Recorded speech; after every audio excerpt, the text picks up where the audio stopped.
behalf of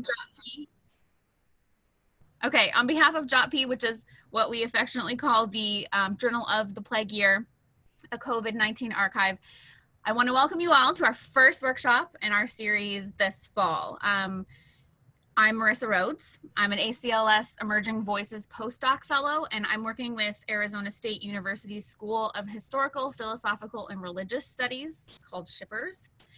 And I'm also working primarily with their Rapid Response Archive / Global Curatorial Consortium, JOTPY, which we now know has become and kind of grown into the world's largest COVID-19 archive. So assisting us today with our myriad problems, I'm sure it won't be the last one, is Rachel Bunning, and she's the communications program coordinator at SHPERS at ASU. And I'm going to serve as today's workshop chair and moderator. And I wanted to thank Archive Director Mark Thibault, who's here, and also curatorial lead Katie Colda Peralta in assisting me with planning the event. We kind of had a small little committee planning the event. And I wanted to give you all some notes on logistics moving forward. So I'm going to introduce each speaker immediately before they speak, rather than introducing them all at the top. We'll go in the order that the speakers appear on the workshop flyer. And as speakers deliver their prepared remarks, please feel free to submit questions using the text chat function. I'll collect these questions and I'll have our participants address them kind of one by one afterwards as a sort of Q&A. And if we have time at the end, now we're a little behind, but we were trying to keep this to 90 minutes. We may be able to open up the session to some maybe more informal discussion. And in that event, I'll give you more instructions and we can kind of talk about that down the line, see how we're doing on time.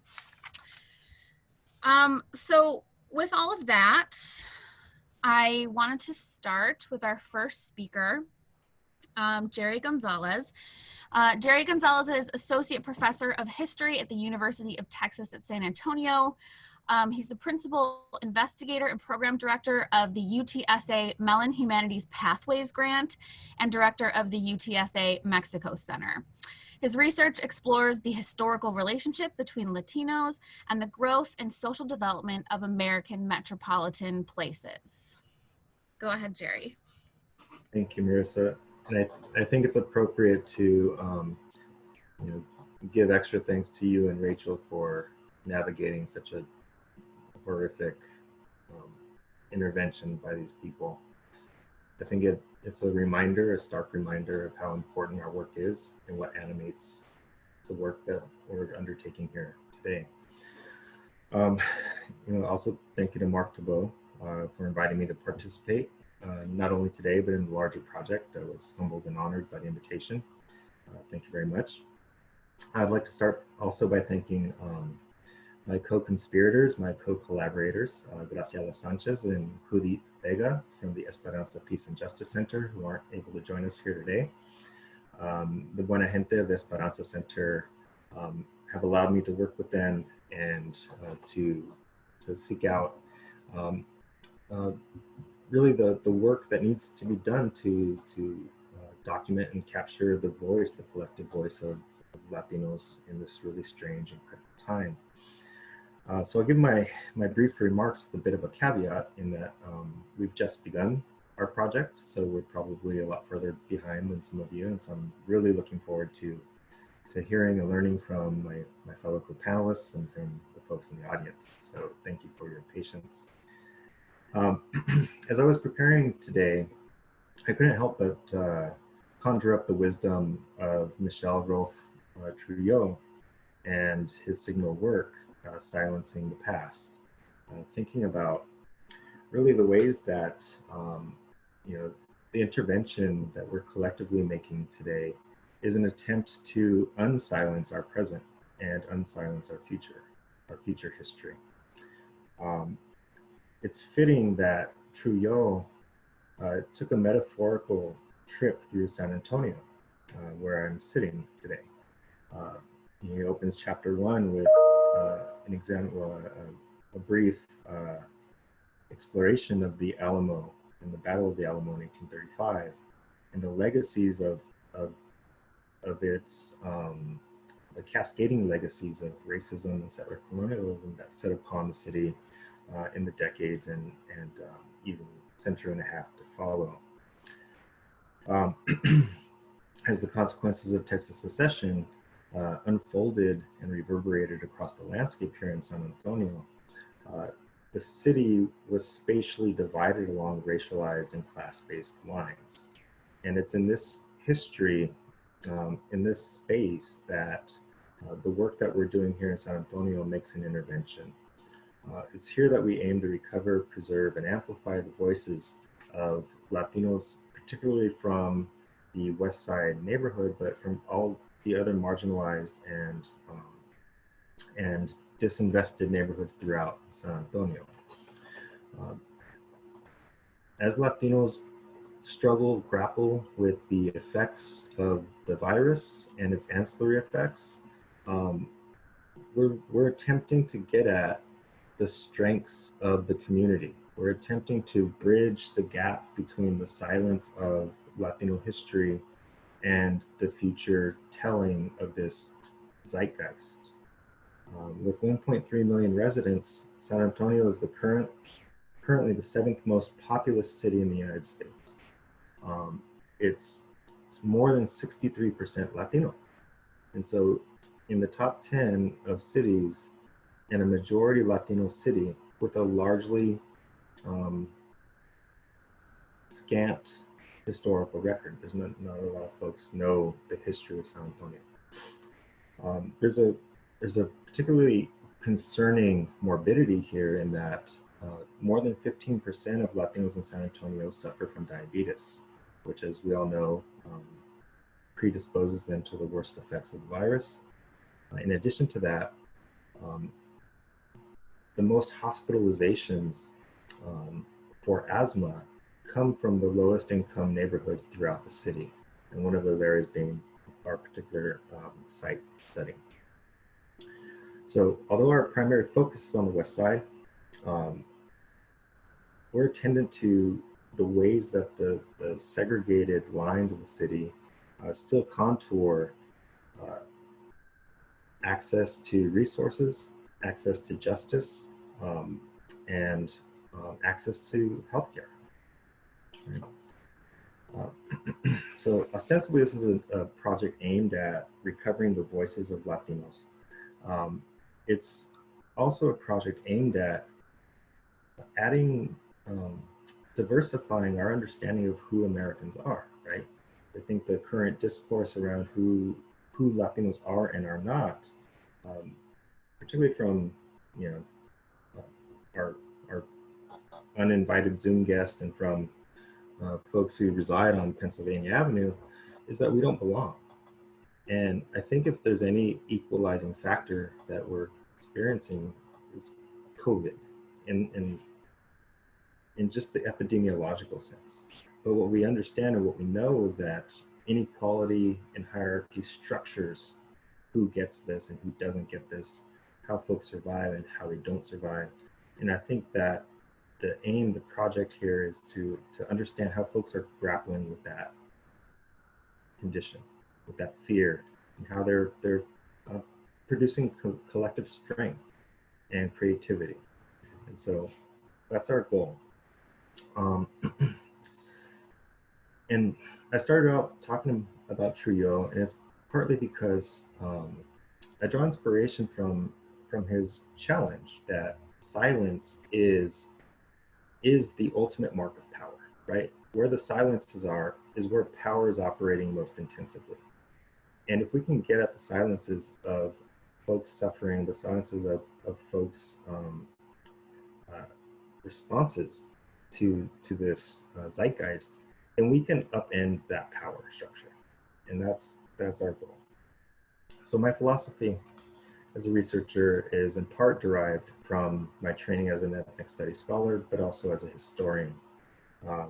My view of working in Latino communities and other communities of color is not as the scholar flying in to consume but as a fellow traveler, somebody who works alongside communities of color, because they are the best interlocutors of their histories, right? And I think that if we're doing our work and we're doing it well, then we build relationships with folks and we research with communities.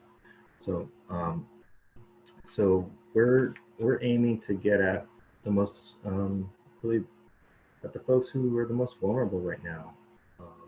You know, Latinos, African Americans, and Indigenous peoples are suffering at the highest rates of infection, at the highest rates of death, and with the long-term impacts of the virus. And we want to get at this particular history.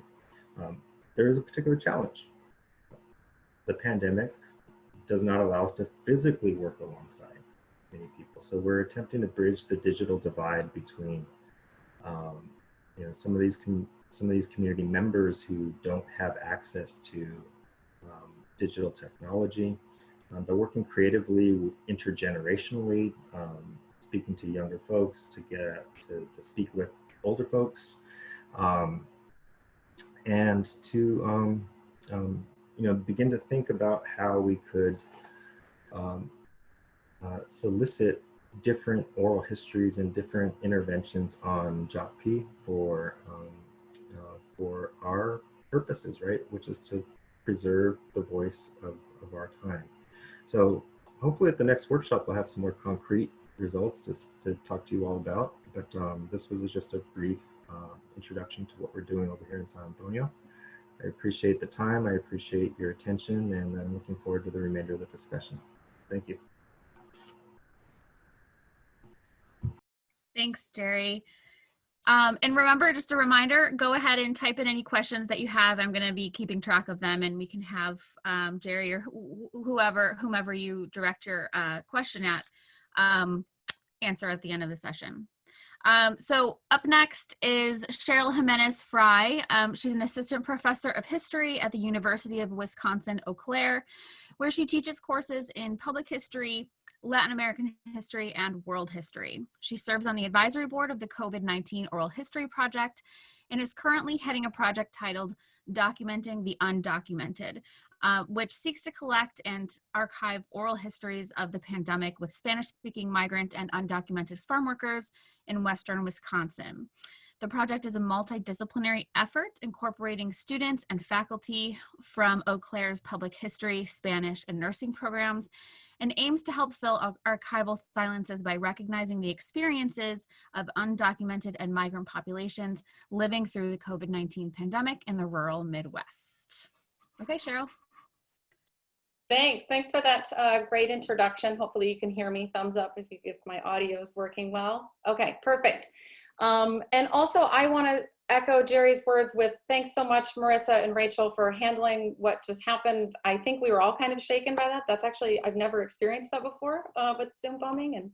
And same thing as Jerry said, it just really underscores how important the stuff that we're doing is that what we're all talking about here is addressing archival silences, addressing marginalized voices that have traditionally been left out of historical narratives. And with what I'm going to talk about today, Marissa already, I forgot I gave you that summary of the program that we're working on here in Wisconsin is that we're looking at undocumented workers. Migrant workers are a huge part of the dairy industry in Wisconsin. Most people don't realize that. And so what we're doing with this project is to uncover those voices and document and archive those. So thanks to Rachel and Marissa for this opportunity. And also absolutely thank you so much, Mark, for starting the project with Journal of the Plague Year. I'm also really excited to be involved in it. And there's just so many ways that, you know, this project is important, and I'm super excited to hear about everybody else's work too. So just to get into more, I have a few slides. I know that we're kind of more crunched on time because we had that interruption. So I'll try to get through. I'll be brief in what I'm going to talk about with the project, but I want to give you some background on the dairy industry in Wisconsin, migrant workers' role in that historically. This isn't new, and the risks that they face with COVID-19, and also how we are implementing this project, because what has come together is actually a really fantastic multidisciplinary project where my students are working with nursing students who are going to these farms, and Spanish students are also working with the group as a whole. So I will share, if I can share my screen, let me make sure that this works.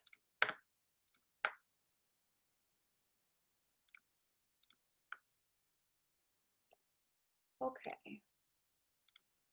So as I noted earlier, this project, we titled it Documenting the Undocumented for obvious reasons, because we want to think about pandemic experiences of migrant farm workers in Wisconsin, which are a backbone of the dairy industry in Wisconsin, which most people don't realize. When people think of Wisconsin, here in Wisconsin, I'm originally from Michigan, actually, and I am Latina, so I think maybe part of this project, I was also very interested in uncovering these voices, because what are people's imaginaries? What is the US American imaginary of the rural Midwest? It generally doesn't include Latinos. It doesn't, that this is considered a very white area. And you know, the rural Midwest, those voices are silenced even more, at least particularly in the national imaginary. So this project is looking at uncovering some of those voices that are incredibly important to this industry. Is that the dairy industry is foundational to ideas about identity in Wisconsin. Wisconsin is known as America's dairy land for good reason.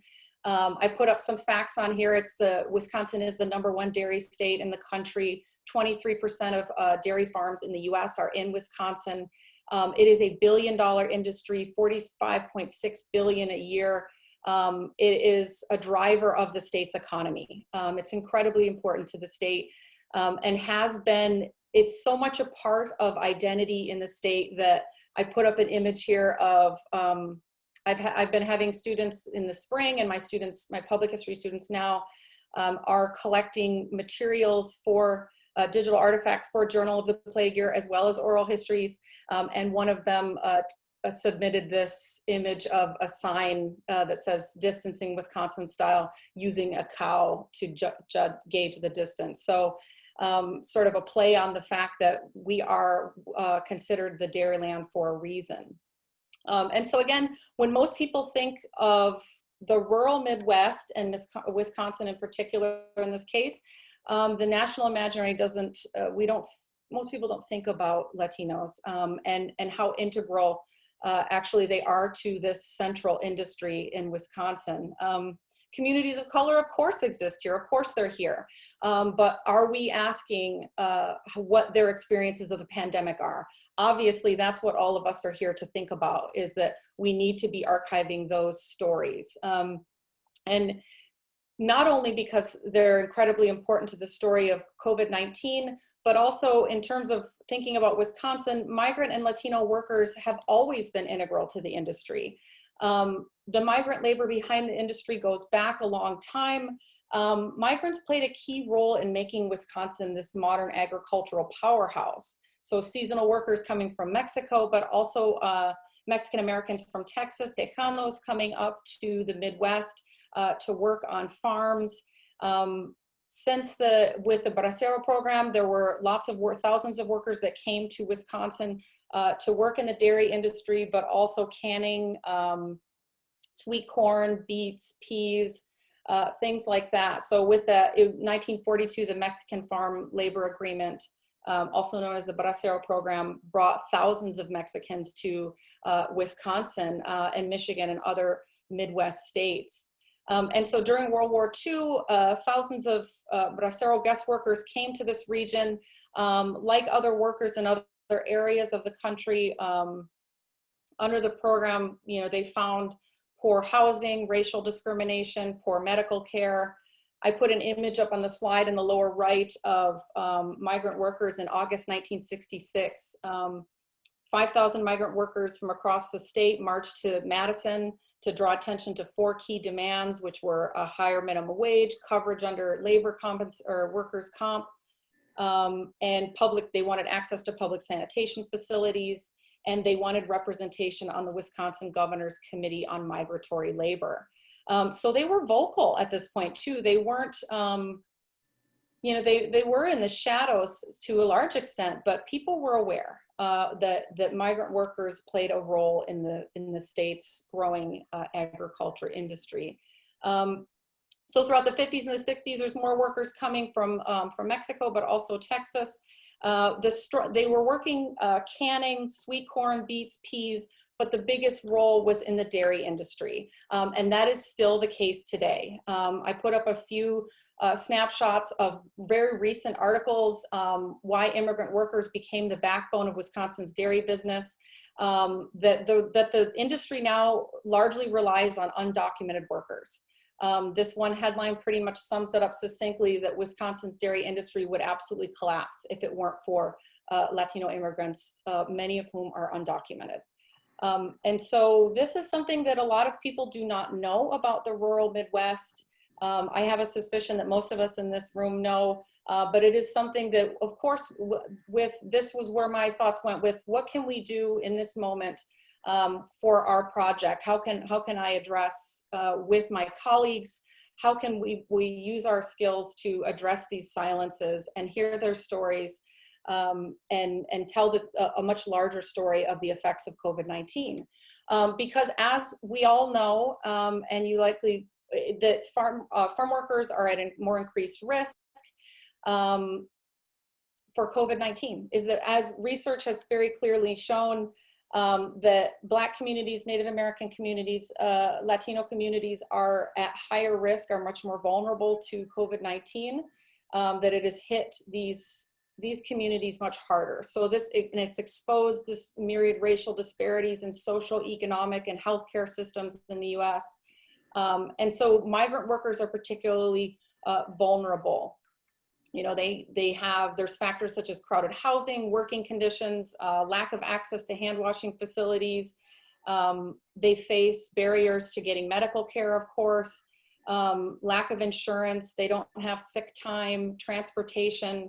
So those are obvious problems in the age of pandemic. Is you have workers who can't afford to take the day off, even if they had health insurance, which they don't. And so they are at particular risks for COVID-19. So telling these stories, this is where our project comes in, which we've titled Documenting the Undocumented. I put up here some images of what is a part that is central to our project and is really fantastic, that I feel so lucky that what I had essentially dreamed of this project and said, you know, wouldn't it just be really great if I could get stories of undocumented workers? How can I do this? And as someone, I had just moved to Wisconsin a year ago. I just started my job at UWEC and thought, of course, why would migrant workers trust me? They don't know me yet. I don't have a relationship with these workers. And actually, I have colleagues that do. Is we have at UWEC, there's a nursing clinical immersion program called Healthcare for Immigrant and Local Farm Workers. And where essentially with this program, the senior nursing students go out to these rural farms and they provide healthcare to undocumented and migrant farm workers. I just experienced. Oh, okay. I'm not sure what that was. But so I joined up with my colleagues in nursing who are also part of the Latin American Studies program. We're both affiliated with it, and essentially said, when you have your, you know, they already have a relationship with these farmers, with local communities, the workers trust them. Let's combine our efforts. And so the nurses are working now. We've just started, and they already have about 10, as of yesterday, about 10 volunteer participants to do oral histories, which, as most of you would guess, migrant and undocumented workers would of course be reticent to be filmed, to be recorded. And so these were questions that we had to grapple with too in the beginning. That was why I felt so lucky that this nursing program had already established for several years this immersion program that for the nurses allows them to better know the diversity of their patients that they will see. They work on their Spanish. And obviously for the migrant workers, they have access to healthcare. And so in the times of COVID, even more important. So the nurses are They're recruiting participants, which seems to be going well because there is a relationship of trust there. And also in this project is a colleague of mine, Dr. Elena Casey, who is teaching a Spanish for Health Professions class. So she integrated this project into her class as well. Her Spanish students, they are senior upper division Spanish students. Some of them are heritage speakers, and they will be conducting the interviews as well alongside the nurses. And my students in public history will be processing these materials for Journal of the Plague Year. They'll be doing the curation, working on the transcriptions, and the in conjunction with Spanish students on the translations to have English subtitles. So it ended up being this really fantastic project that came together very quickly based on all of us thinking about how we can incorporate Journal of the Plague Year into our courses. And you know, create this great learning experience for students, but also address these silences in the archives.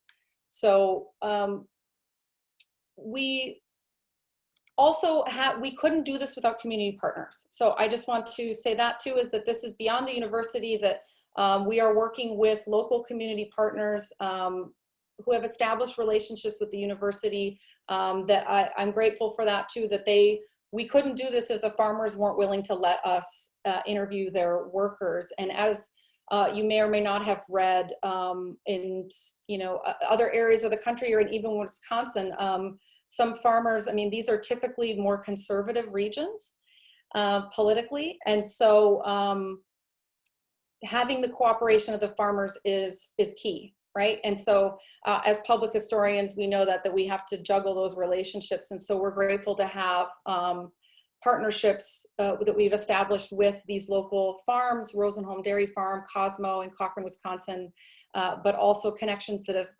we've helped establish through local immigrants' rights organizations and advocates.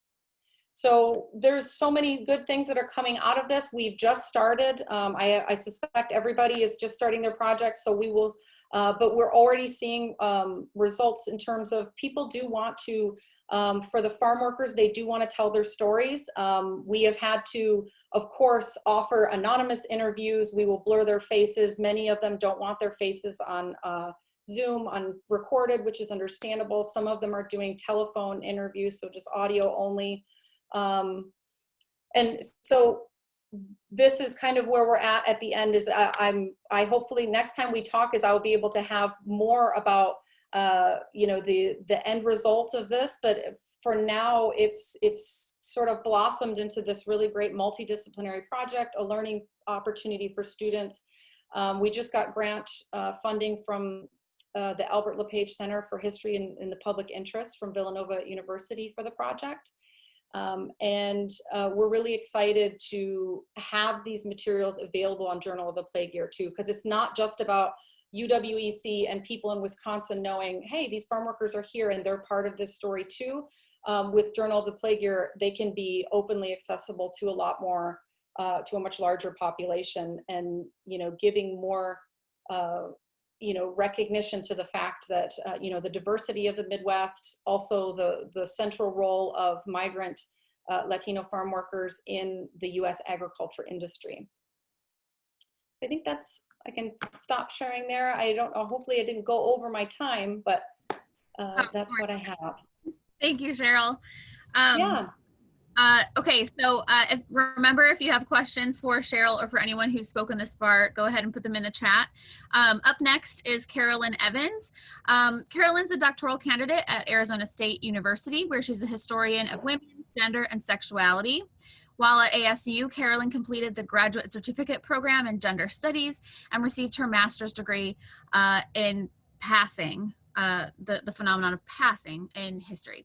She's currently working on her dissertation, which focuses on LGBTQ history in Phoenix.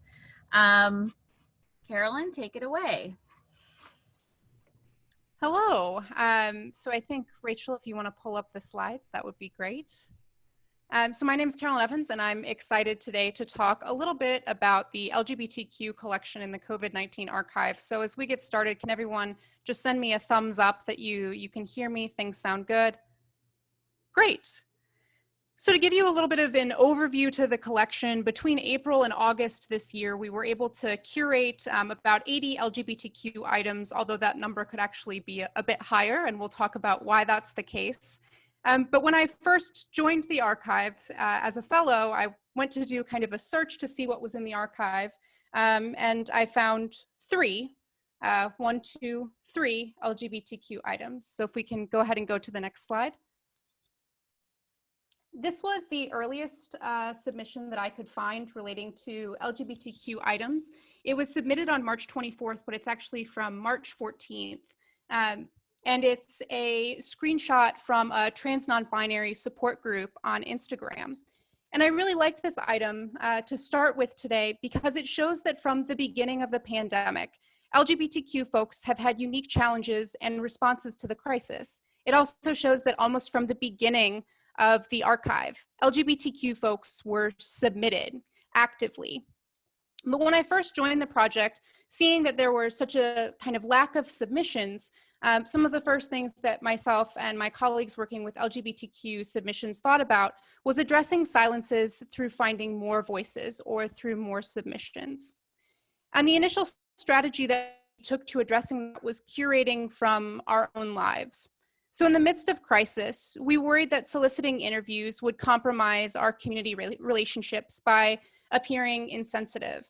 We worried that a pandemic that had wrought so much pain on a community that we didn't want our first response to be necessarily documenting that pain, or we wanted to be very thoughtful then about our approaches to submissions. So what we ended up doing, both myself and Lawson Miller, who's not here, but who was another fellow with the project, who worked very intensively with the project, what we did was we wanted to do things in our communities to address the circumstances facing LGBTQ folks and curate consciously. So a tremendous example of that would be something that Lawson and I both worked on, and in a large part Lawson, was creating an LGBTQ group for students and allies. And as part of that, Lawson curated items about starting the group, about finding community during the pandemic, and formed relationships for people to then submit through the archive. So there was this relationship of thinking about being conscientious when curating with community. And by thinking about our own position in communities, we felt very confident in assessing the risks or benefits of sharing or thinking about potential risks. Safety is very real. Clearly, we are thinking about that today, and that was something that we were thinking about through the duration of the project as well. And if we could go ahead and go to the next slide. As Lawson and I began to curate about what we were seeing in our own communities, we noticed that the LGBTQ collection was developing its own silences. So as white graduate students located in Arizona and Utah respectively, if you can see this kind of big 30-some-odd number there, we noticed we were creating silences in our own work.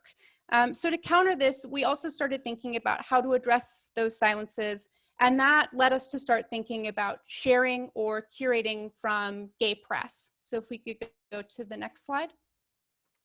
So this was something that was shared. It's the cover for The Advocate.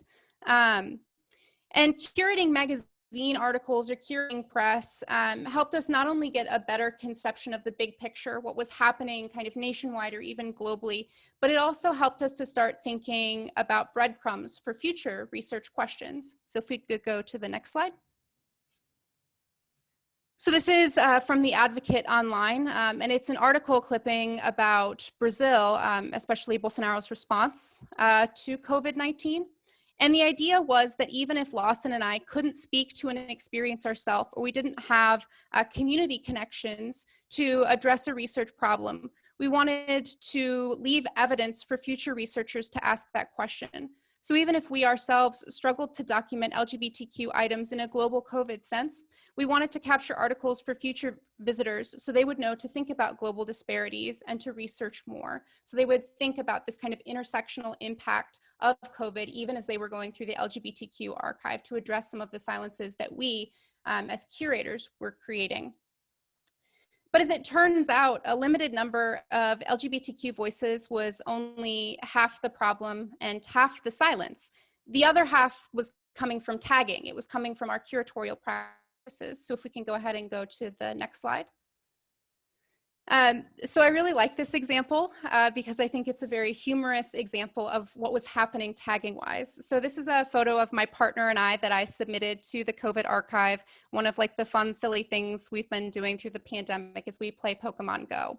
So it's the reflection is a little bit about, you know, what it means to be in a relationship in the time of COVID. What does dating look like?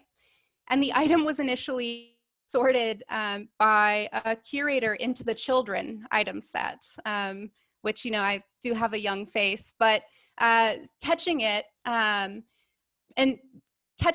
wanting to know why it had been put in the children item set raised a lot of questions. So for example, what was the curator bias? So thinking about looking at images counts as a gay or as an LGBTQ item. It's not always going to have rainbows or be about gay bars, right? It's much wider. So thinking not only about what counts as an LGBTQ item, but also how to tag it. So making sure that we were having standardized tags, making sure that we were being conscientious about contributors' identities when we were talking about items, and making sure that we could gather those items in one place in a way that made sense to a visitor coming to the archive. So kind of changing our curatorial practices. And when we did that and began to go back and begin a process of recurating or going through older items to see what other things were missed, we were surprised that we found dozens of items that should have been set as LGBTQ items. So there was an item of curbside cocktails from a lesbian bar that had been kind of curated as business and industry, but not LGBTQ. There was an item of somebody in that had a trans flag draped around their shoulders, and the description was celebrating trans pride in quarantine, and it had been marked as home and family life, but not as gender and sexuality pride or LGBTQ. And actually, when we did that, we found the first submission to the first LGBTQ submission to the archive was actually from March 18th, and it was a message from a rabbi to a congregation comparing coronavirus to the AIDS epidemic, and it's a message of hope. So the earliest LGBTQ item submitted to the archive was almost lost because of our curating practices. So if we can just go to the last slide. So I wanted to end with the call about our collecting, but I also wanted to kind of conclude by saying that when I first started the fellowship, I was thinking a lot about silences as a lack of speaking or about a lack of voices. But reflecting on it now, I realized that that put a tremendous amount of onus on a community to say more. However, when I finished my fellowship, I was thinking more about silences as a lack of listening. And that put the onus on me as a researcher to be more thoughtful and to elevate the voices that I was hearing. And that changed my perspective in terms of thinking about my responsibility as a researcher, as both an ally and as a steward. So I thank you so much for having me here today. I'm so excited to hear about other projects and to have a great discussion about archival silences.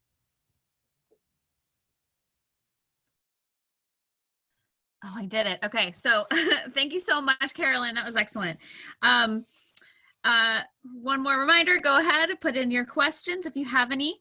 Up next is Denise Bates. Denise Bates is a historian and assistant professor of leadership and integrative studies at Arizona State University. Her scholarship examines leadership, activism, community development, and sustainable well-being among Indigenous peoples of the 20th century U.S. South. Using a community-based approach to her work, she also works with tribes on projects that build oral history collections, as well as archival and historical repositories. Go ahead, Denise.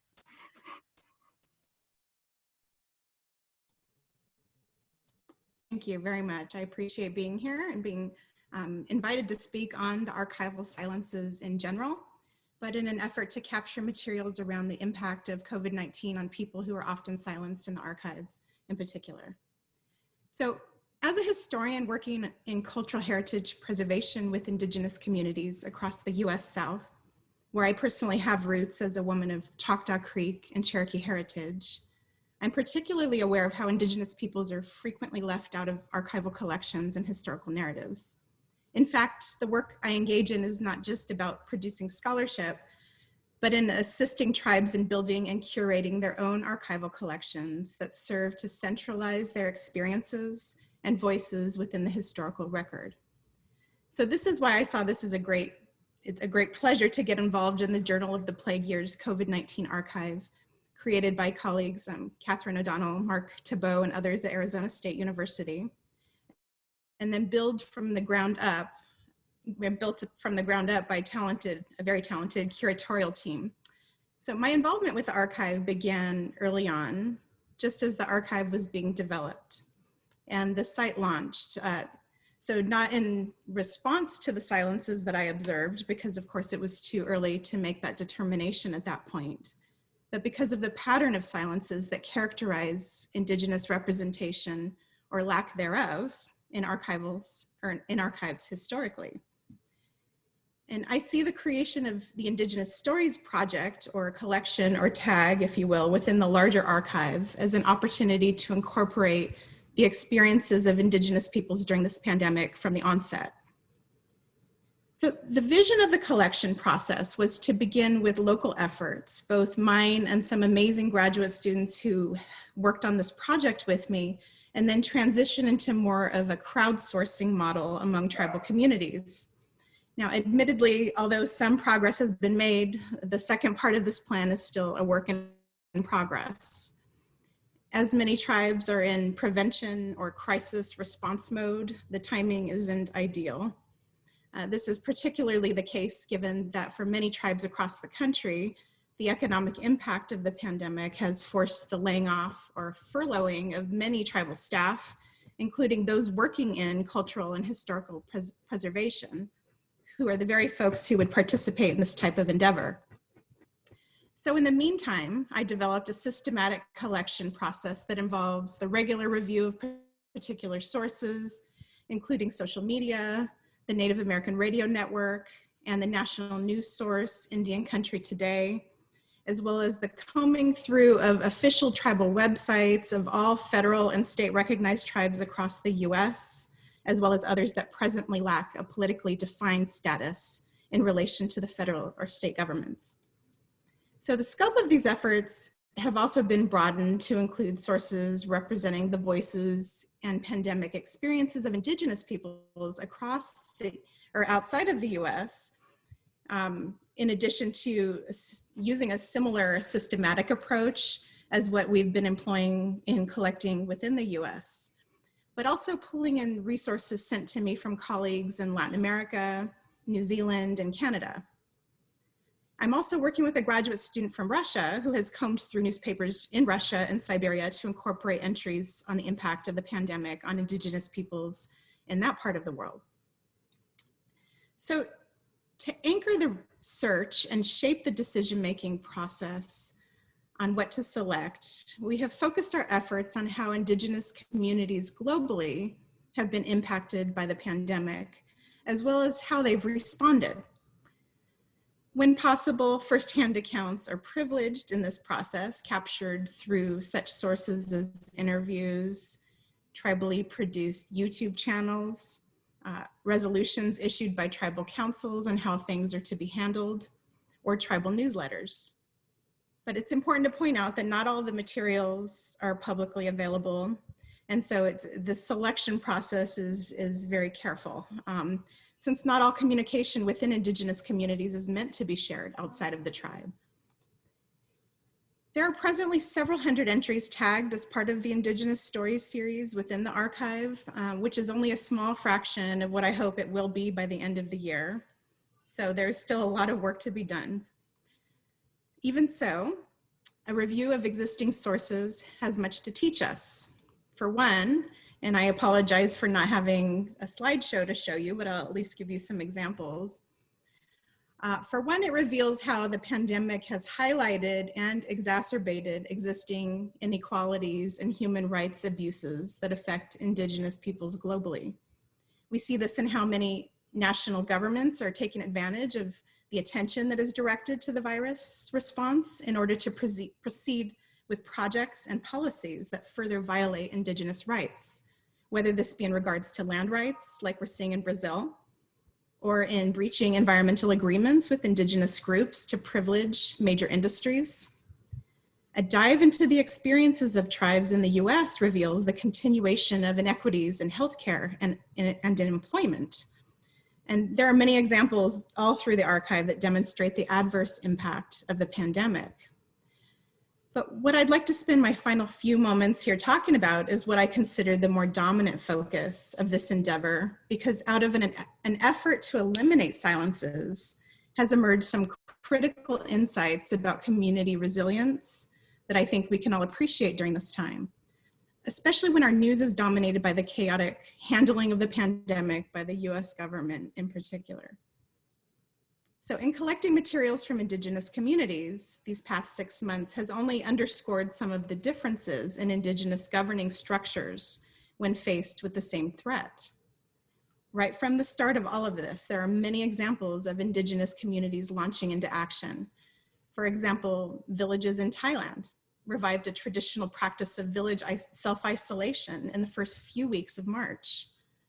In other places, such as Maya villages in Belize or many reservations in the US, Indigenous leaders enforced curfews and issued mask mandates long before we saw this happen in states or national governments. The Crow tribe in Montana put up roadside checkpoints and prohibited travel to the reservation to control the spread of the virus in spite of all of the conflict it created within the state. So time and time again, the sources reveal the putting of people before economy, which proved to be a difficult decision when looking at the impact these decisions have had on tribal economic enterprises. In other cases, the pandemic has ignited more intertribal activism as people are rallying for better government responses to some of the hardest hit places, such as the Navajo Nation, which is getting some press, or in response to social injustice that has seen more Indigenous people turn up and turn out to speak up for Black Lives Matter. So the archive also reveals how the pandemic has provided Indigenous people the opportunity to rebuild traditional agricultural practices, which moves to further support a food sovereignty movement.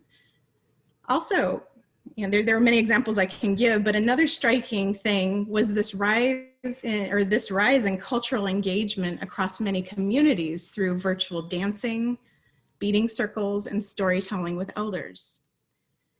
Which, interestingly enough, and as a historian, I can't help but contrast this with what we saw and what many historians write about in terms of the 1919 flu epidemic that contributed to a decline in traditional practices, dances, and language, something that's been recently written about by Natasha Frost regarding Native Alaskans. So these are just a few examples of both the impact as well as the response to the pandemic by Indigenous peoples that have really been uncovered and is reflected in the archive. And it's by no means uniform. However, they are also, but with a few exceptions, not readily accessible in mainstream media, which is where the silences do continue to exist.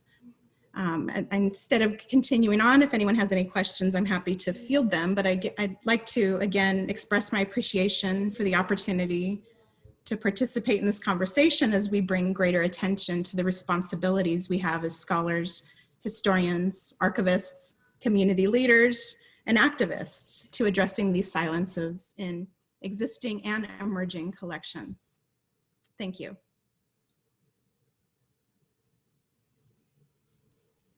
Thanks, Denise. Up next is Julie Decker. Julie Decker is an associate professor of history at Rochester Institute of Technology in Rochester, New York.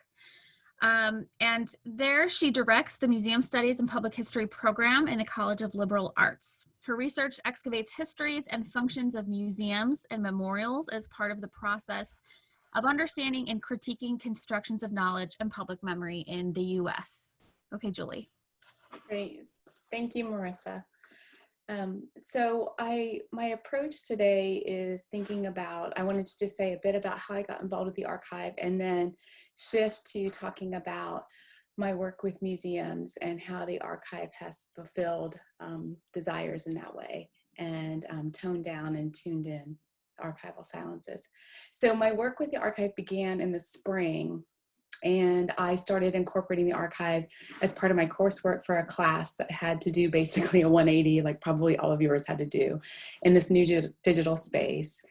And then thinking about from there, I wanted to carve out a personal manner of contributing to the archive in some way.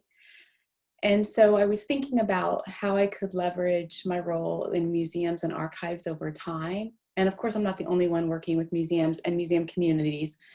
And so my initial contribution on a personal level was not started as a silence idea, but rather connecting with communities in need, and in particular museums and museum workers who have been facing a moment in this crisis of COVID. And to put that into context, the American Alliance of Museums, which is the governing and accrediting body for museums in the United States, has stated, they've done research and studies since COVID, that 1/3 of the museums in the US will not reopen after COVID. And so kind of sitting with that a little bit and being director of a program where we have students go out and do internships and often go on to grad school, but then also thinking of my colleagues working in the museum space. So the estimate that 1/3 of museums in the US will not reopen after COVID is really startling. And entire departments of museums have been let go, many times those in education and programming and connecting with communities. And yet at the same time, museums were also outreaching to their communities. So there's this push and pull, and I wanted to try and get a read on that. So as a former museum worker myself, and as someone engaged in museum practices as an educator, I wanted to see what museums were doing and how the archive could provide a space for meaning making on a couple of different levels: the personal level or individual level, the institutional level, and the community level. And so in thinking about that, my process or philosophy is one that's driven all of my work, and that's about partnership and really this idea of co-stewardship. So how are we together stewarding the story, and collaboration. So if I had to think of like a way to describe my role, I would say that I'm the conduit for the story, whatever the story actually is. So I provide context and support and a pathway for amplifying voices. So I wanted to go over 4 brief examples of sort of what I'm doing in terms of working with different communities. So the first one is about data. And this is from a survey, and I'll put it in the chat in just a minute. I can't really multitask, but I'll do it in a second. It's a survey that we launched, and this was the brainchild of Emma Tenier Stewart, and she is an educator, museum worker, and folklorist from Guelph, Ontario. And it's called the COVID Museums Anonymous Survey. And we started it in the summer. And that's really when most of the data was gathered. And it's a way for people to express what is going on personally to them in the museum space. On that WordPress site, which again, I'll put the link in the chat. On the site, there's also resources for people who are struggling at this moment, and ways to reach out and also to connect with other museum advocacy groups. And so the way that this addresses a silence is it provides a space for people to give their perspective anonymously. And it was a way for us to provide a space for people to report out what they are feeling and then have it feed into data to be measured so that others could see that they are not alone. And it was really a touchstone to a data source that really, in the couple of weeks of data that we had, conveys this paralysis of fear of museum workers, several of whom have gone on to then contribute to the archive as well. So it was this touchstone and this landing spot that then we were able to encourage people to contribute to the archive and share their story in that way. Example number 2 comes from the Evansville Museum of Arts, History, and Science in Evansville, Indiana. And for that, I'm working with Tori Shendel-Cox and Tom Lonberg, and they are curators there. And this is an interesting sort of space where the site, actually, the archive serves as a hub and also a mirror. And it's giving a lens, a platform for work that Tori and Tom are doing. And I think it's an interesting sort of way of thinking about content that they're creating for their museum and for their museum audience on site, because the museum has since reopened and they've curated a show on COVID. So there's this physical presence, but how can some of that be brought to the archive for everyone else to see and to understand and to share and to learn? So the idea of exhibits is important there, but it's also about these engaging conversations that Tori, the curator, is having with people, and she calls it Cultural Insights. And it's a series where she interviews people about sort of their perspective on COVID. And she's reaching out to people all over the United States. And those are also on the JOTPY site, available for people to sort of understand another person's story and this idea of an interview context. They've also created this series called Life in Isolation, the Coronavirus, which are first-person illustrated perspectives that are on boards and then displayed both on-site and digitally. So I think the sense of the silences is that they're grappling with and trying to lift up and amplify really this idea of the lived condition across many areas and many people in their community and far beyond. But also, I would say, and this is kind of a weird way of saying it, I guess, but this idea of a silence that emerges through the presence. And what I mean by that is this disrespect of rapid response collecting among museum elites who often say that there is no toil in this kind of work emotionally, and that people are profiting off of others' agonies and pain by cultivating an archive such as what we're doing. And I don't want to go into greater detail of that part of the narrative because it's Tori's story to tell, but in talking with her over several months, it's become clear that there really is this hierarchy in terms of, if you're a museum of history, maybe you should only focus on history, when all of us on this call and all of us on this Zoom know that history is happening now. And so Tori and Tom and others at the museum have faced a little bit of pushback about sort of focusing on this rapid moment right now, this contemporary collecting, as opposed to collecting things that, quote, deserve to be on pedestals. The third example is related, and that's working with Glenn Perkins, who's the curator of community history at Greensboro History Museum. And he's working in, we're still working, there's a long tail to this kind of work. It's not as easy as just sort of sending someone something on a Google Drive, but so we're still working on a process and a method to lift up and amplify and provide a space for the work that he's doing, the numerous submissions. Again, this is a history museum, but they're doing very much work in the community through this series called History Happening Now. They've been partnering also with Education Alliances to obtain student journals and responses and video stories and interview clips and email diaries. So we're working together to sort of figure out the best method to bring that content to the JOTPY site. And then the last example that I would share is the one that I'm most regularly involved with. And this is the African American Museum of Nassau County, which is a county entity in Hempstead, New York, which is in Long Island. And for context, I'm in Rochester, New York, so pretty far from Long Island. But the museum is in a spot that is economically depressed and very, very diverse. As of the 2010 census, the village of Hempstead on Long Island was about 48% Black or African American, 44% Hispanic, and sort of that gives you the sense of the community there. There's a very high crime rate, and especially the impact of the MS-13 gang is quite prevalent in that area. However, the museum is really a cultural hub and a cultural spot.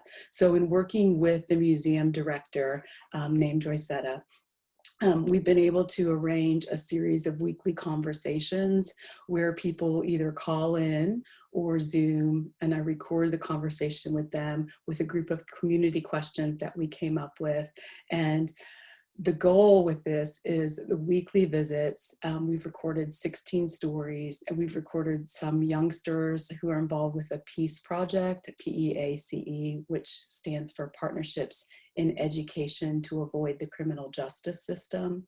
And that's a program run by Dr. Faith Vaughn Chavou from Adelphi University. And we're really working together to try to use the museum as the hub that it actually is as a community center. And it's also the space by which we sort of reach out in these tentacles into the community. I've been very, very blessed to be able to work with a number of the individuals who are willing to share their stories. And the idea is that we make it very free form. And we have the questions and people talk and tell us what's on their mind. And with every conversation, Joycetta is present because she is the figurehead and I'm merely the conduit to bring the story forward. And I'd be happy to take questions on the types of stories that we've obtained so far. So I think finally, in terms of just to wrap up my part, is thinking about the discoveries or acknowledgements or recognition that I've had over the time working with these different communities is I had always sort of thought about shared authority in a very sort of structured way. And sort of when I'm working with this community partner, shared authority means X. And when I'm working with this community partner, shared authority means Y.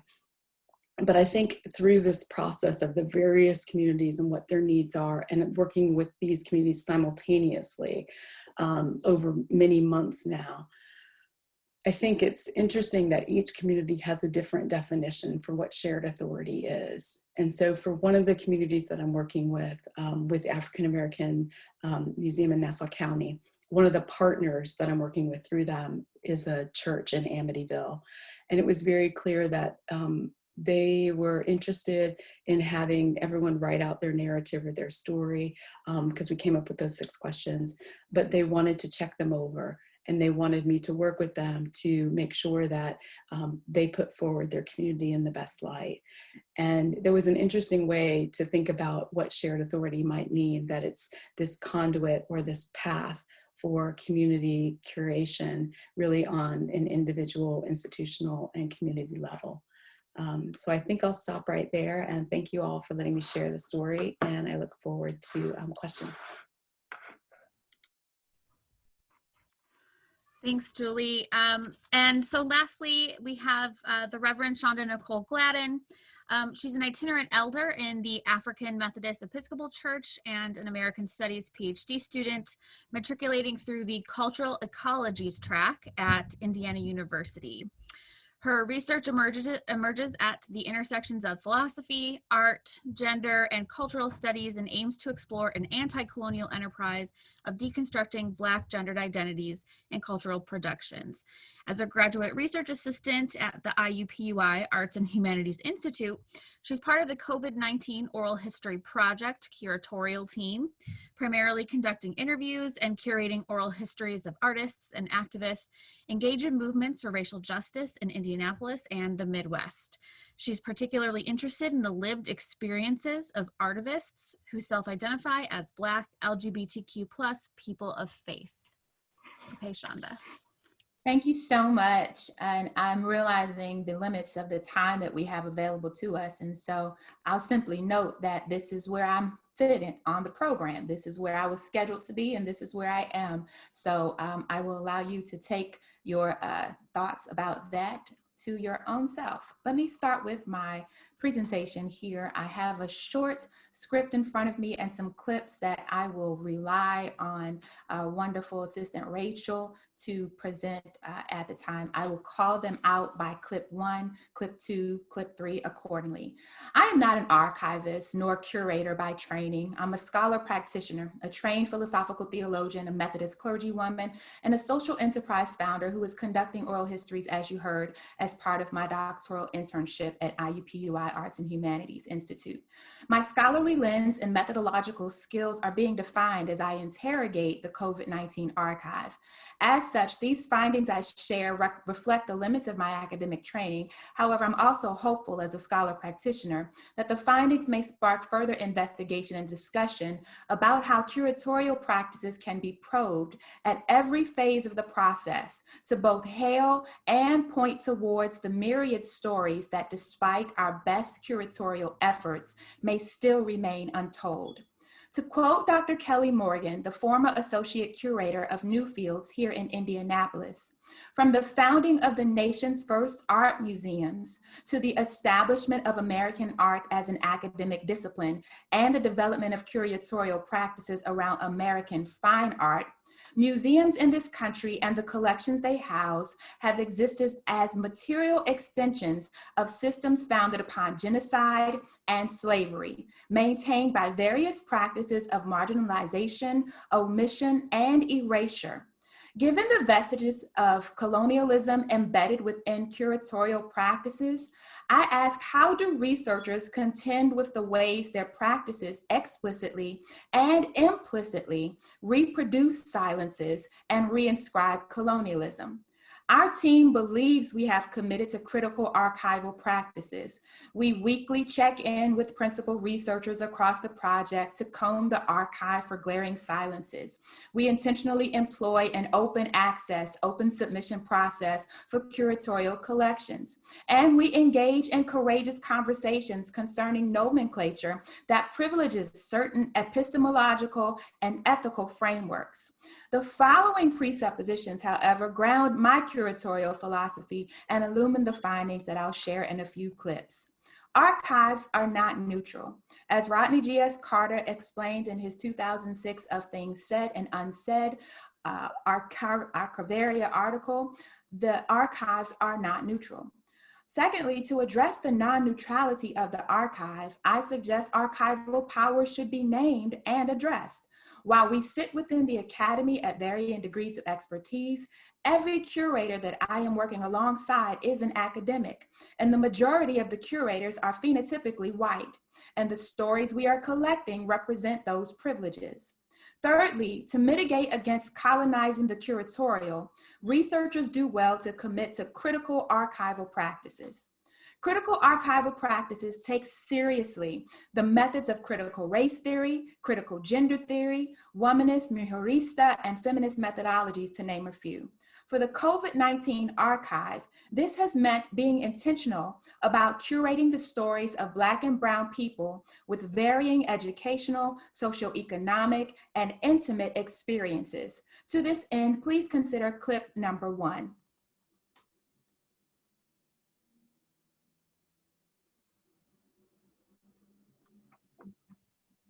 There's a saying, there's a common saying that Blackness is not a monolith.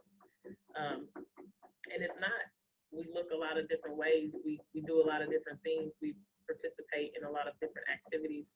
And my goal, not just as it relates to activism, but as it relates to humanity. Hold on, Black child. As it relates to humanity, is vital. It's vital to. And I think it's historic too, right? Hopefully these photographs will last the test of time. The nature of COVID-19 sheltering in place is that occasionally there are Black children in the background who holler out for their mothers. Occasionally you will see animals, the feline and the canine variety, running through our oral history interviews. Nevertheless, we are attempting to collect their stories so that no silences or no person's voice is silenced. Recognizing that Blackness is not monolithic, I want to share some insights on the silences in the archive related to Black and Brown artivists' experiences of intimacy in light of COVID-19. The first artivist whose oral history we are pulling from is Simone Murray. She is an activist and a photographer based in Indianapolis.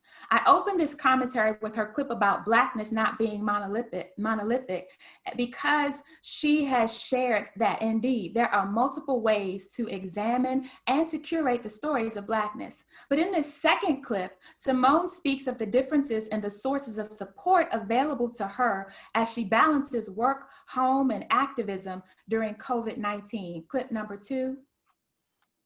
You know, for instance, for example, I say, you're a white man with a family.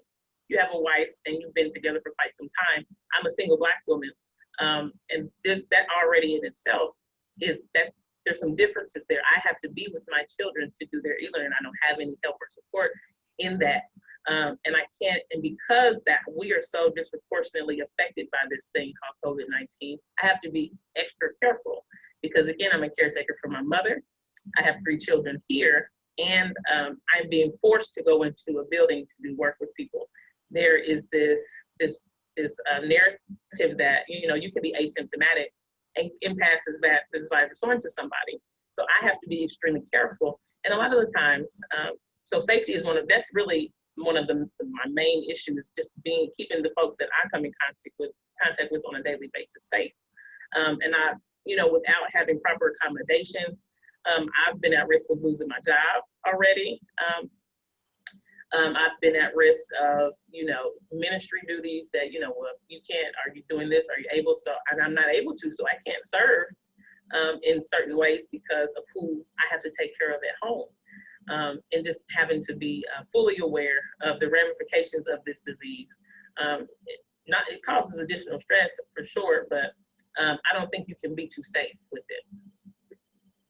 Contrary to E. Franklin Frazier's erroneous characterization, a hallmark of Black and Indigenous peoples of color living throughout the diaspora is that of community making. Familial connections, biological and extended by virtue of neighborhood proximity, are important. Akin to what oral historian Dr. Anne Marie Mingo at State College, Pennsylvania unearthed during her oral history curation after Hurricane Katrina, the differences in intimate partner and or intimate extended family support are most important when considering the importance of intimacy as it relates to the experiences of death and dying during COVID-19. Bereavement is a time of intimacy that is generally experienced and expressed in communal practices throughout the African diaspora that have been disrupted due to COVID-19. Within the archive, these themes are emerging, and although we were not intentional to curate them, here are 2 separate experiences, one from an activist named Sarah Skipper, based in Indianapolis, Indiana, and another from Reverend Taboho Klaus, a pastor based just outside of Cape Town, South Africa, who speak to the nature of intimacy as it relates to bereavement, death, and dying during COVID-19 in the Black community. 3 and 4. My boyfriend's uncle passed away from COVID. I have a really close friend whose mother passed away from COVID. And really my friend, when her mother passed, I was really just shocked. Like this virus really, you know, it's for anybody, anybody. And then when my boyfriend's uncle passed away, I was just like, this is really real. And you never know who you know. I mean, it may not be a direct connection, but you know somebody who knows somebody who has been affected by this. And to see, like, you know, to kind of know like the backstory, I won't put, you know, my friend's mom's business out there or whatever, but just to know the backstory of how she was treated and how my friend was treated and like the last moments that she didn't get to spend with her mom. Like they text her, they didn't even call her. They text her and let her know that her mom passed away. And it's just like, I get it that we're in a pandemic and everything like that, but still, where is the morality? Where is the empathy? Where is the decency in all of this? One of the things is the home or place of the deceased would be flooded by people showing concern. That's what would happen under normal circumstances. But this, because it has limitations of when people should come.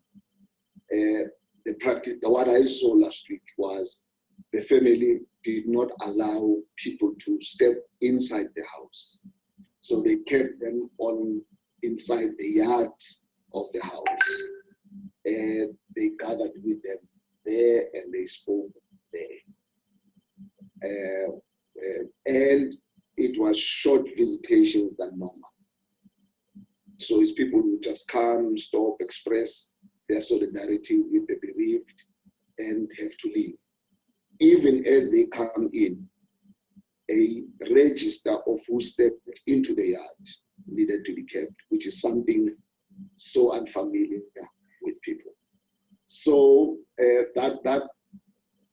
I don't want to close this brief exploration of my archival experiences on such a dismal note, though. I'm a researcher at the Iupui Arts and Humanities Institute, and at the Institute, our primary focus is to facilitate research and education in the arts and humanities while bringing diverse voices to the table to discuss our findings. Accordingly, I have a keen interest in exploring art as an outlet. And what I noticed as I interrogated the archive is that while there are many instances of intimacy being disrupted by death and dying, and differences of support available to different bodies, there are also beautiful expressions of how these activists, artists, and people of faith are coping during COVID-19. I'll close my talk with a clip from Melita D. Carter, a spoken word artist based in Indianapolis, Indiana. But in my final closing remarks, Arundhati Roy, in her acceptance lecture upon receipt of the Sydney Peace Prize, stated that there are really no such things as the voiceless. There are only the deliberately silenced or the preferably unheard. From placement on programs at the least desirable part of the agenda to adding them to programs as an afterthought, there are voices that are foreclosed and muted in archives and even events related to archival practices. Thank you for your time. Please hear Melita D. Carter in close.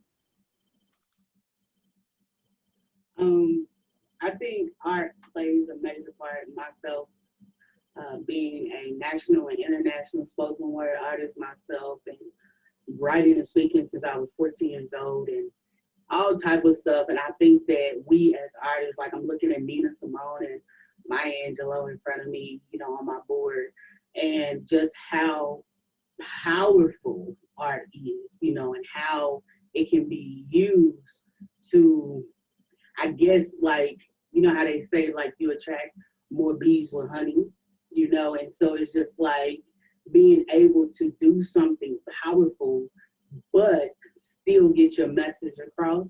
I think that it is every artist's responsibility and duty to make sure that that message is coming across in their music, you know, in whatever it is, whatever kind of artistry that they're doing, because it takes art in its finest ways to be able to really bring and pull at the heartstrings of people and to have people to really understand what is going on. And art has been powerful enough to do that for centuries, you know, and so I think that art now, just seeing all of the different things that's happening, the Black Lives Matter murals and like all of the things and the artists that are coming out with their work and songs and poetry and all of that different things. And it's just so moving, you know, and it's just so necessary. And it gives people an outlet. So not even just that to tell a story, but it allows those who are being harmed or those who are learning as well to have an outlet, to have somewhere to channel. Like for me, like poetry and speaking and singing, and just gives me an outlet and gives me a way of releasing the pain, whatever it is that is happening inside of me, and giving me an opportunity to release it in its purest form. And however it's received, I have nothing to do with that, you know. And so I think that art, to the movement, to the lives of Black people, is necessary. And I believe that every artist has a responsibility to reflect the times, as Nina Simone said once. So it's just like, as an artist, it's our responsibility, you know. And so, yeah.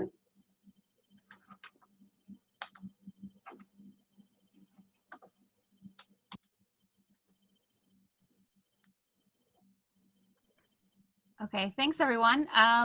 So now we have a couple questions that came through on the chat that I was hoping the panelists would have a moment to answer. I know we're going over a little bit, but we started a little late. first was a question from Kelly Kirkhook. She asked, I'm wondering about the voices of Black LGBTQ folks and why the archive is missing these stories. Didn't say exactly who she was aiming it towards. Maybe Reverend Gladden or Carolyn might want to talk a little bit about that. I've presented just recently, and so if there was more time, perhaps in a future conversation, I'll present additional LGBTQ Black artivist voices, because they're definitely in the oral histories that I have curated. Carolyn? Yeah, so I wanted to add to that I think it's very important to admit that the LGBTQ collection has silences. It is overwhelmingly white, and a big part of that comes from the 2 graduate students doing that work are white. And so we're replicating that silence when we're talking about our own experience. You know, a lot of LGBTQ spaces have problems with whiteness as well. So sometimes when we're documenting spaces uncritically, we're bringing the silences in the spaces to our own curations. And that's something that let me be the first to admit, I know it exists and more needs to be done to address it. But that is very much coming, that speaks to the power differentials of the folks curating. So myself, that is a silence that I replicate as a white academic, not doing enough or thinking critically about how the collection is formed. So you'll see some of that note in the call itself. But I also wanted to add that I think a lot has to be done, especially with the LGBTQ collection, in thinking about the relationship between curators and communities. So as white academics going into spaces that are for queer and trans people of color and just asking for stories for the archive, to me, ethically, that was not a practice that I wanted to engage in. And so more conversations have to be had. That's something that is a fault of this current collection, but something that I would love to have future conversations about. How can the archive be more thoughtful?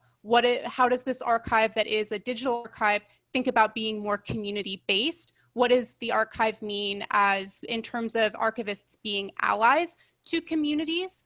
So changing the relationship to allies, or changing the way that curators are thinking about contributions or about knowledge as well. So that's a beginning, that's a start to the conversation, but certainly not an end point. So if anyone has any future kind of questions about that, I'm more than happy to drop my email in the chat as well, because yes, that's a big problem. And yes, I've contributed to that problem as well. So. Does anyone else have anything they wanted to add? Any other panelists or? Okay, I have one other question. This is from Mark Tebow. He says, how do you build communities around documenting the pandemic? So how is that a community building exercise in itself? And that's for anyone. I can add something in terms of our project, if that's okay, is that thinking about, there's a pretty broad question, and I'm sure we could all have different things that we could say about our different projects and our larger shared goals. But thinking about my project is that, you know, I mentioned that Latino communities and immigrant workers are present in the rural Midwest, but are quite often not, they're marginalized.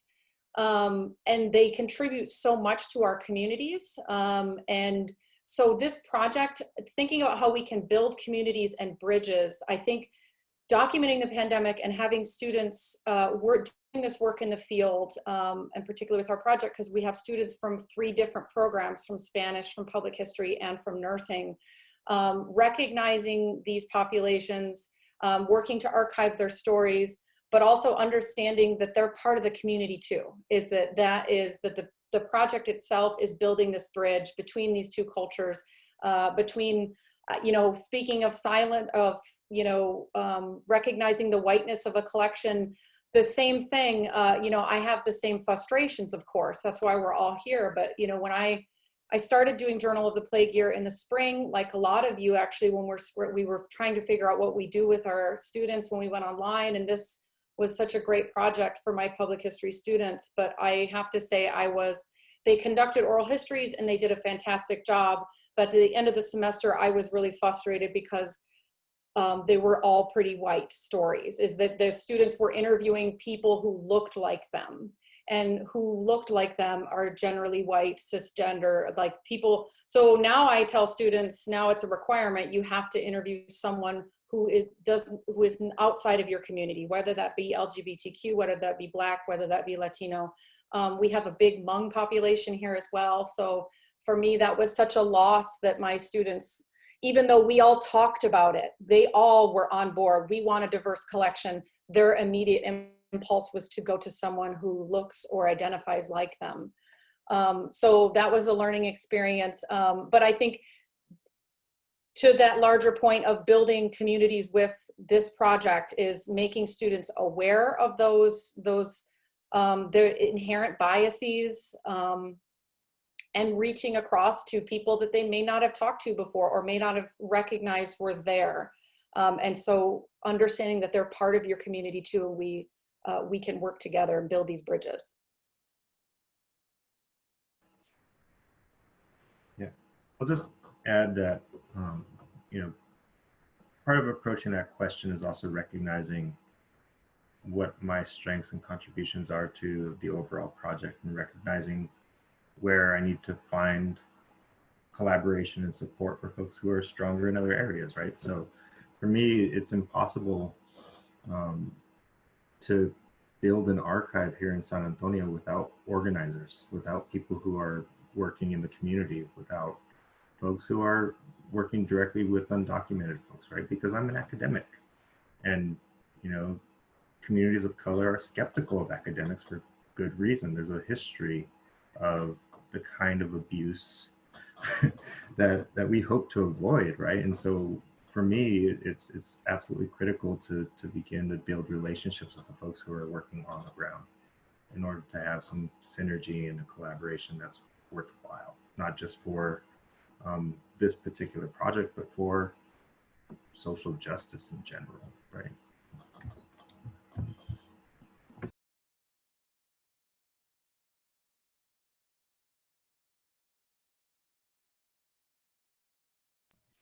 Sorry about that. Anyone else want to comment on that particular question? I think we have one more from Chris to another question.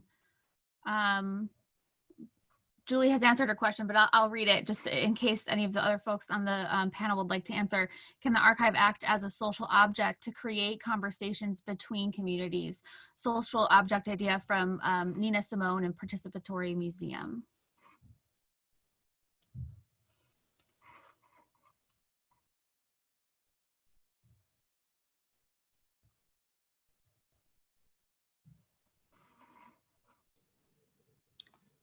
I can respond. I'm not sure if the way that I'm thinking about that question is the way that it was intended, but it does strike me as something that I think about frequently in terms of the function or the use of the Journal of the Plague Year in tribal communities in particular. And this is, this isn't talking about one particular community, this is talking about any, and the ability or the function that this can serve potentially within a community. And these are the kinds of conversations that I'm having with several that I've been reaching out to and talking with, and just sort of building that understanding and the opportunities that it could provide, especially among communities that don't already have a platform in which they're sharing or they're capturing their voices. And so it's still in those conversations, but again, to Jerry's point, there's some distrust there, and this lack of understanding of how there can be alliances and partnerships that develop around such a platform. I don't know if I'm really answering the question, but it is certainly a really good one, and one that I think about often, and how it can be used to build relationships, but also offer an opportunity that we can't even fathom at this point in this conversation. There's so many other things that can come from this that we have yet to see. And I'll leave it at that, but yes, it's certainly a great question. And to our credit and to Jerry's point, we do have the open access connectivity of this. And so perhaps it's even just getting the call in the hands of organizers across the country who are connected on the ground, like Jerry said. I know that a lot of the work that we have done with the curatorial work at Iupui is that at the end of our conversation, we say to the organizer or the activist, whomever it is that we've interviewed, is there anyone else that comes to mind that we should be having these kinds of conversations with? And inevitably they open the door and open the opportunity for other voices that we had not considered. Really good point. I have one question myself, maybe if nobody has any other questions, I'll ask it. I was saving it for questions from other attendees, but I did have one question for everyone on the panel. We haven't exactly addressed. Carolyn mentioned it a little bit. And my question for the panelists and for your projects, how do you balance the desire to tell untold stories with the possibility of burdening populations that are already overburdened with the labor of telling their stories, sometimes very traumatic stories, right? And Carolyn mentioned this a little bit, and I think Reverend Gladden mentioned this too, right, with the grief. So how do you ethically sort of balance that? I don't know, in terms of like your mission as a project or in actual practice. And it's open for anyone. I'll pop in here again because this really, that very question helped to frame my philosophy in starting this, because in the kinds of questions that I was asking around the collection and what I was collecting. And because of that concern of overburdening and also venturing into a space that, you know, I just didn't feel like I was the appropriate person to venture into, I focused the question on response. And again, as I mentioned in my presentation, looking at tribal government responses or village responses in more of a global context to how policies were being developed, employed, and communicated to the communities. And so this helped me, at least in this moment, not go into in that gray area that I didn't feel comfortable going into. And so that was how I responded to it, because I don't think that's my place. But having those conversations to give others the opportunity to share is, I think, part of this process. So that's at least how I've dealt with it in terms of my philosophy approaching this collection. In response to what Carolyn brought up when she was speaking, and she said, silence is our lack of listening. So to me, I approach it as I want to give the person or the community or the group the option to participate. And if they choose not to, because it is traumatic and it's not helpful for them or healthy for them, then that's fine. But I want to give them the opportunity, because I think that's what was missing for so long. Yeah, I wanted to kind of jump in here as well. I think there's something that I know I was thinking about during the fellowship was thinking about like keeping myself accountable and thinking about why do I want these perspectives and why right now? Why does it have to be me? And if the answer was just like, well, this will be cool in the archive, like that's not enough. Like really thinking about what is the implication of this research? Am I doing violence by putting myself in community? Am I going to do more harm than good? And in sometimes, right, like being, the archive is not always a place of activism. Those two things are different. So in times where, right, there was something I was curating about where maybe I felt kind of frustrated by curations, or I was having a lot of ethical questions, thinking about where like me as a scholar ends and then my responsibilities are to my community outside of an academic, and being very conscientious of that boundary for me really, I think, kind of helped me start to think about these questions, not necessarily answer them. But I also thought about long term, how can I curate conscientiously so that a space exists in the future folks want to speak? So not necessarily asking folks to speak, but creating a space where if future contributors come in and they want to share a story, they feel comfortable and know that that will be curated thoughtfully, that it will be respected.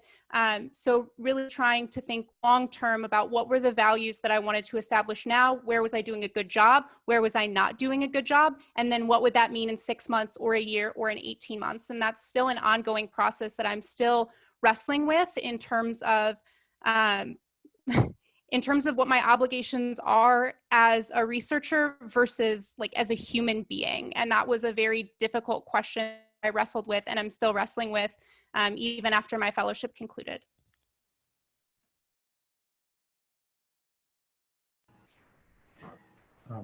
Yeah, I'll jump in really with a brief response. It's a great question, Marissa, because anytime you work with vulnerable populations, there's an ethical quandary, right? Like how much harm do you do versus how much good do you do? And I draw upon really the legacies of my training in Chicano history that the move to make this a formal institution of study was probably the first academic correction to the silences of people of color histories for generations, right? And so, there was a political urgency for the rise of ethnic studies, for the rise of people of color studies, for the rise of gender and sexuality studies, that I think is crescendoed to an even more urgent sense of responsibility that these narratives, these histories, these stories need to be documented and told. And there are ways that we're trained to develop these histories the way that Carolyn spoke about, right? Really balancing and creating spaces where people can tell their stories in ways that they feel safe and they feel protected, but that they get out there. And I think that's one of the more crucial questions is, how much can we hold back at this point? I think the stakes are high. I would add to that. I think for me, it's about patience and being very open to a very fluid process that has this ebb and flow. It's not about meeting a particular mark at a particular moment and trying to reach a certain goal. It's very unthoughtful and inconsiderate and frankly brash for me to think that museum workers have time to do an interview with me when they have no money to put food on their table. So if you have time ever, then I'm happy to listen and share your story. And so being very aware and cognizant is a real lesson in humanity in this process and in this work.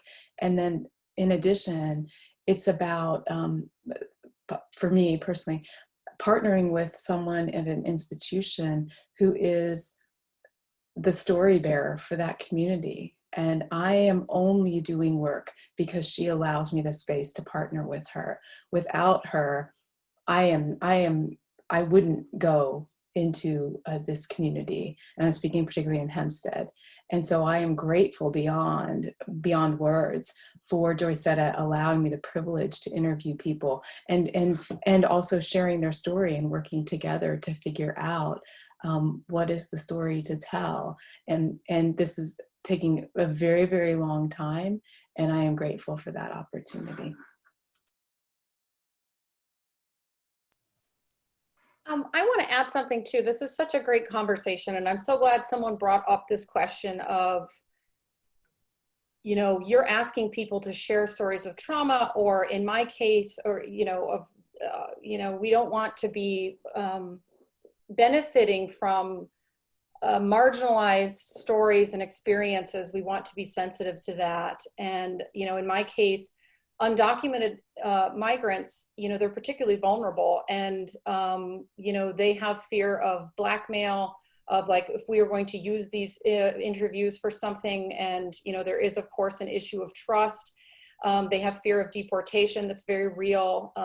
Employer retaliation. What if their employer is unhappy that they're speaking to me or my students? And so there's a lot on the line for them.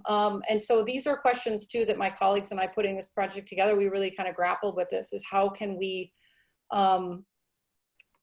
you know, obviously they're volunteering. We gave them so many options, you know, their faces can be blurred, they can be anonymous, it can just be by phone, they do not have to give us their real names. So to try to make it as easy as possible for them to share their experiences and be heard, that primarily we need to let them know that this is about them being heard, and not just, as Carolyn said, it's not good enough to be like, this would be very cool to have in the archive, and we want the archive to be diverse just to be diverse. It's about them as well. And so this was something actually that my colleagues and I just talked about the other day, is how do we make sure that this project benefits the interviewees, not just students. Like, yes, this is an amazing opportunity for students and they're going to learn a ton, but it's bigger than teaching. It needs to be beneficial to the interviewees too, because they are putting themselves at risk talking to us. And also, you know, thinking about beyond that, if we can go further, and think about how our project and these interviews and this evidence could possibly support or activate policy changes that could help undocumented populations in, you know, in this state that we live in, that the primary industry depends on. You know, are there bigger changes that can come from the information that we gather from our project? So yeah, these are all really great questions, and trying to balance that with, you know, getting this information in the most understanding and sensitive way that we can, and doing something bigger with it too. Not just, I want this because we want our archive to be diverse, is that these stories need to be told for lots of different reasons. And hopefully one of those would be, you know, if we can support or push for policy changes, you know, based on what we found. Right, so collecting as a form of activism is one way to kind of mitigate that problem, I think you're saying, right? Okay, well, thank you so much for everyone who came out.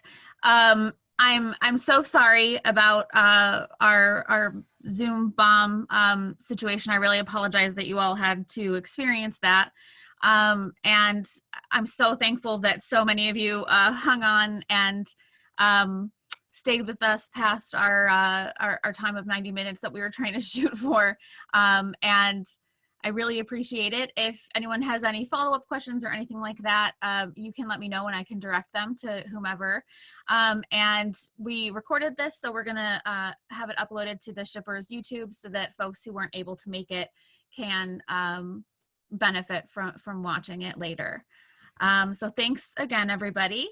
And everybody have a great rest of your week, great weekend. And I appreciate you all attending. Thank you. Great.